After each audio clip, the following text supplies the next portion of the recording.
Nägid, Angela Orgussaare kujundatud elutoas oli väga oluline roll selle eraldamisel magamistoast klaasil.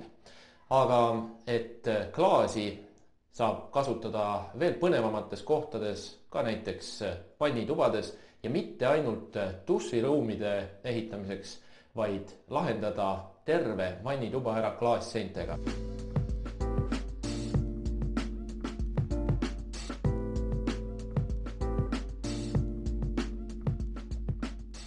Täis klaasseintega vannituba. Mis siis selle juures kõige keerulisem ja erilisem on? Keerulisuse aspektist võib-olla on see, et tegemist on vana majaga ja seinad ei ole just päris loodis.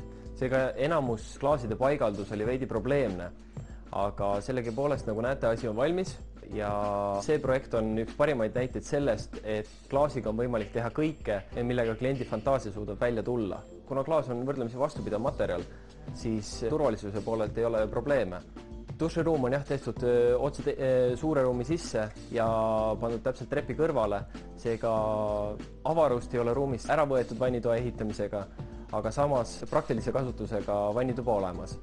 Klaasi aspektist on tegu enam-vähem unikaalse lahendusega, sellepärast et tavaliselt soovitakse kas dušinurki või siis teatud detaile, aga siin on tehtud konkreetselt terve vannituba klaasis seintega. No vannituba on selline märg ruum ikkagi ja seal kardetakse tavaliselt klaasi puhul siis selliseid vee, katlakivi ja muid selliseid mustuse jälgi.